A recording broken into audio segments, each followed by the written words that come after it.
Hello friends, welcome back. I will be continuing with our example of creating a child theme of the 2021 classic theme. In a child theme, you can override functions if the parent theme allows it. You can also override templates and template paths, but some classes and file functions cannot be overridden unless they include a function exists check. For example, some template functions do not provide a function existence check, so you cannot define the same function with the same name in your child theme. However, if the function includes a check, you can override it. These functions are still available, so you can use the parent themes function in your child theme because the parent theme will always be present. Additionally, if you explore the child theme documentation, in the official handbook, you will learn that you have to enqueue style sheets differently than parent. In the past, we imported the style.css file using @import rule, but now it's not necessary because we can enqueue the style separately. If you want to enqueue a child theme style, use the getStyleSheet URI function. This function returns the path of the active theme. For example, the parent theme uses functions like getTemplateDirectory or getTemplateDirectory URI to load its style.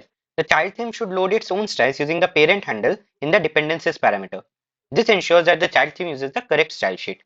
When you look at the functions.php file of the parent theme, you will see that the style.css file is enqueued using the getTemplateDirectory URI function.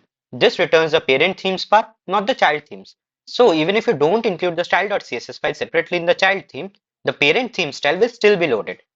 However, if you use the getStyleSheet URI function, the active themes, that is in our case the child theme style.css file, will be loaded if it exists. Let's do that and see what happens. If I go to the front end now, you can see the styles are breaking. This is because the child theme does not have the style that the parent theme is trying to load. As a best practice, when enqueuing styles in your theme, always use the getTemplateDirectory URI function, not getStyleSheet URI when referring to parent theme files. There are many things to explore in the documentation, step by step, and you will learn more about template files, the template hierarchy, and how to override templates and templates part. Let's look at the getTemplate function. Internally, it uses the locateTemplate function to locate templates in the theme. It checks the style sheet path, which refers to the active theme. If there is no child theme, the style sheet path and the template path constants will refer to the parent theme. However, if the child theme is activated, the style sheet path will refer to the child theme and the template path will refer to the parent theme. If the child theme looks for a template file and does not find it, it will search the parent theme. If it still doesn't find the file, it will check the theme compatibility folder in the WP includes directory, which is used for backward compatibility.